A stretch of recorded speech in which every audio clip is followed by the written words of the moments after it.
Miss wow தமிழா நேயர்களுக்கு வணக்கம். சனிப்பெயர்ச்சி பலன்கள் மார்ச் மாதம் 29ஆம் தேதி 2025.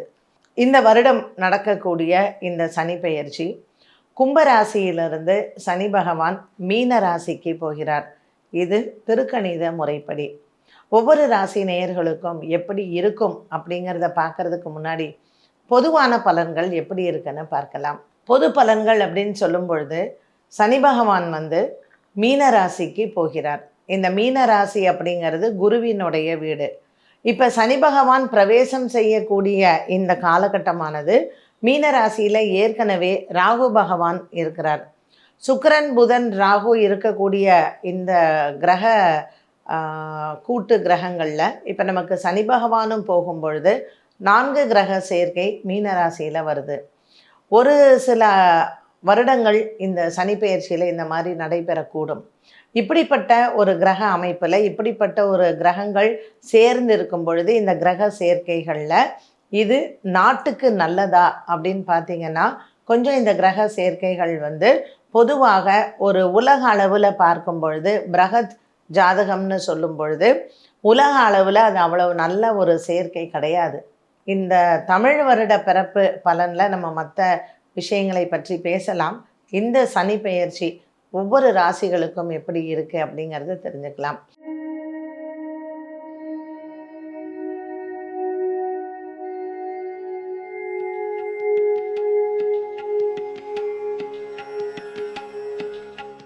கன்னிராசி நேயர்களுக்கு இந்த சனி பெயர்ச்சி எப்படி இருக்குது அப்படின்னு பார்த்தீங்கன்னா கண்டக சனி 7ஆம் இடத்தில் வரக்கூடிய சனி. ஸோ இந்த கண்டக சனி என்ன பண்ணும் அப்படின்னு பார்த்தீங்கன்னா திருமண விஷயத்தில் ஏதாவது பிரச்சனைகளை கொடுக்கலாம். புதிதாக திருமணமானவர்களுக்கு ஏதாவது குடும்பத்தில் சில குழப்பங்களை கொடுக்கலாம். இப்போது குரு பகவான் 9ஆம் இடத்தில் இருக்கிறதுனால பெரிய அளவுக்கு பிரச்சனைகள் அப்படிங்கிறது இல்லை.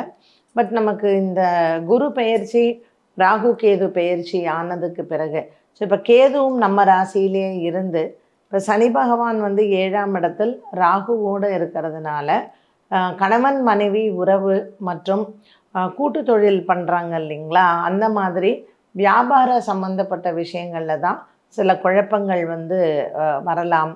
ஏதாவது புதுசாக பிரச்சனைகள் தோன்றலாம். கணவன் மனைவி இடையே அவங்களுக்கு கருத்து வேறுபாடுகள் அதிகமாக வரலாம். அதனால் இந்த கண்டக சனி அப்படின்னா கண்டகம்னா கழுத்துன்னு சொல்லுவாங்க. அதனால் கணவன் மனைவி விவகாரங்கள். ஸோ இப்போ நீங்கள் புதுசாக இந்த வருடம் கல்யாணம் பண்ண போகிறீங்க, அதுவும் சனி பெயர்ச்சி 7ஆம் இடத்துல சனி வந்ததுக்கப்புறம் ஒரு செப்டம்பர் அக்டோபர்லாம் கல்யாணம் பண்ணுறீங்கன்னா அடுத்த 5 வருட காலம் அந்த திருமண பந்தம் அப்படிங்கும் பொழுது கொஞ்சம் நல்லா இல்லை. ஸோ உடல் ஆரோக்கிய குறைபாடுகள் வரலாம். ஜாதக பொருத்தம் எல்லாம் பார்க்குறோம்.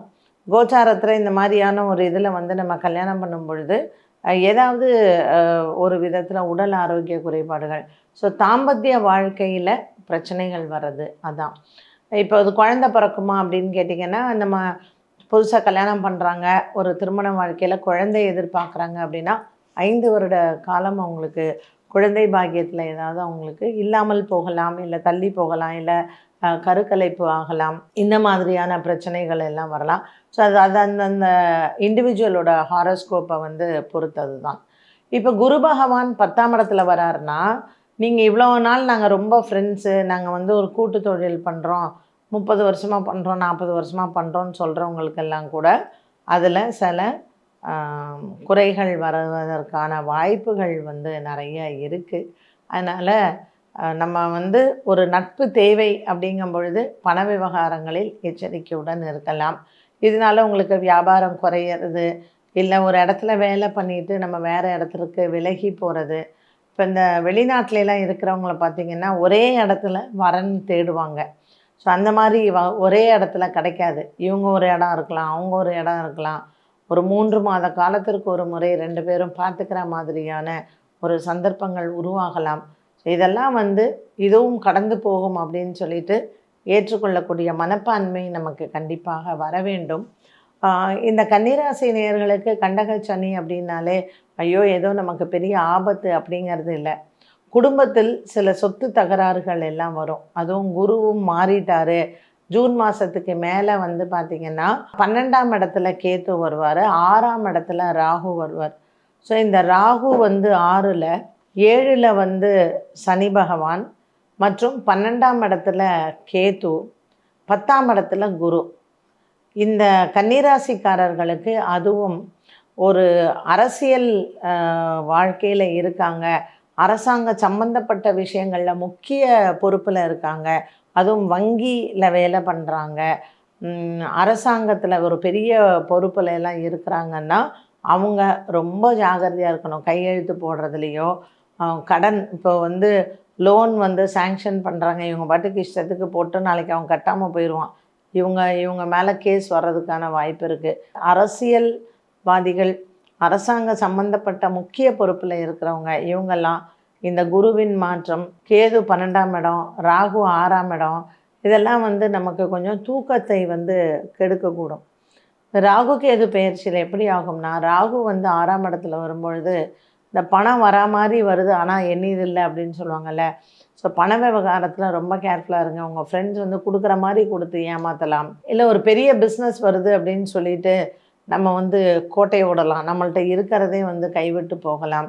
எந்த ஒரு விஷயமும் நீங்கள் கையெழுத்திடுவதற்கு முன்னாடி உங்கள் தனிப்பட்ட ஜாதகத்தை ஜோதிடர்கிட்ட காண்பித்து அப்புறம் முடிவெடுக்கிறது நல்லது கன்னிராசி அன்பர்கள். ஸோ இந்த கண்டக சனி அப்படிங்கிறது நிறைய குழப்பத்தை கொடுக்கும். குடும்பத்துலேயும் சரி, அலுவலகத்துலேயும் சரி, நமக்கு ஏற்படக்கூடிய சில முக்கிய பிரச்சனைகளுக்கு நாமளே காரணமாக இருப்போம் நம்ம எடுக்கக்கூடிய முடிவுகள்னால. குறிப்பாக காதல் வாழ்க்கையில் இருக்கிறவங்க உங்கள் திருமணத்தை ஒரு தடவைக்கு 10 தடவை யோசனை பண்ணிக்கோங்க. உங்கள் பெற்றோர்கள் எல்லாம் உங்களுக்கு வந்து இந்த வரன் வேண்டாம் அப்படின்னு சொன்னாங்கன்னா கொஞ்சம் அதையும் கன்சிடர் பண்ணுங்கள். ஸோ திருமணம் விஷயத்தில், காதல் திருமணங்கள் இதில் நிறைய தவறுகள் வருவதற்கும் உங்களுடைய முடிவுகள் வந்து தப்பாக போடுவதற்கும் நிறைய வாய்ப்புகள் இருக்கும். அதில் பெரியவங்களினுடைய அறிவுரை ரொம்ப ரொம்ப தேவை கன்னிராசி நேயர்களுக்கு. அது மட்டும் இல்லை, இந்த வரக்கூடிய ராகு கேத்து மற்றும் குரு பெயர்ச்சியும் நமக்கு ரொம்ப சாதகமாக இல்லை. அப்படிங்கும் பொழுது திருமண விஷயத்தில் நம்ம இல்லை காதல் வாழ்க்கையில் ஒருத்தங்களை தேர்ந்தெடுக்கிறோம் அப்படிங்கும் பொழுதும் அதனாலேயும் நமக்கு குடும்பத்தில் பிரச்சனை வருவதற்கு வாய்ப்புகள் இருக்குது. சரி, எங்களுக்கு தெரியல, நாங்கள் 2 வருஷம் முன்னாடியே நாங்கள் திருமணம் எல்லாம் நிச்சயம் பண்ணிட்டோம், டேட் வேறு ஃபிக்ஸ் பண்ணிட்டோம், கல்யாண மண்டபத்துக்கெல்லாம் கொடுத்துட்டோம், இப்போ என்ன பண்ணுறது அப்படின்னா உங்கள் தனிப்பட்ட ஜாதகத்தை ஜோதிடரிடத்தில் காண்பித்து அதற்கு தகுந்தாற் போல் என்ன பரிகாரம் செய்யணுமோ நீங்கள் அதை செய்கிறது ரொம்ப நல்லது. இல்லைன்னா தேவையில்லாத பிரச்சனைகளில் நாமளாக போய் மாட்டிக்கிற மாதிரி ஆகிடும். இப்போ இந்த ராகு கேத்து உங்களுக்கு இந்த மாதிரியான தசா காலங்கள் இருந்ததுன்னா அதையும் என்னன்னு பார்த்து அதற்கான பரிகாரங்களையும் செய்து கொள்ளுவது உங்களுக்கு நல்லது. இந்த கன்னிராசிக்காரர்களுக்கு அடுத்த 2.5 ஆண்டு காலம் சனி பகவான் 7ஆம் இடத்தில் கண்டக சனியாக இருக்கிறார். இதற்கு எந்த தெய்வத்தை வணங்கலாம் அப்படின்னு பார்த்தீங்கன்னா சக்கரத்தாழ்வார் மற்றும் நரசிம்மர். இப்போ சக்கரத்தாழ்வாரும் நரசிம்மரும் பின்னாடியே இருப்பாங்க. ஒரு பக்கம் சக்கரத்தாழ்வார் இருப்பார், மறுபக்கம் நரசிம்மர் இருப்பார். ஸோ முடிந்தால் தினமும் அவரை 12 பிரதட்சணம் பண்ணுங்க, ரொம்ப நல்லது. இல்லையா, சனிக்கிழமை சக்கரத்தாழ்வார் சன்னதியை 12 பிரதட்சணம் பண்ணுங்கள். திருமோகூர் அப்படிங்கிற இடத்துல அந்த சக்கரத்தாழ்வாருக்கு திருமஞ்சனம் பண்ணுறது, அதாவது அபிஷேகம் பண்ணுறது, திருமோகூர் சென்று அங்கு பெருமாளை வணங்கி வருவது ரொம்ப நல்லது.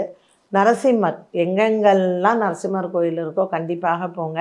குறிப்பாக நாமக்கல்லில் இருக்கக்கூடிய நாமகிரி தாயார் மற்றும் நரசிம்மர், அதோடு சேர்ந்து நமக்கு இங்கே சிங்கப்பெருமாள் கோயில்லையும் குடவரை கோவில் தான்.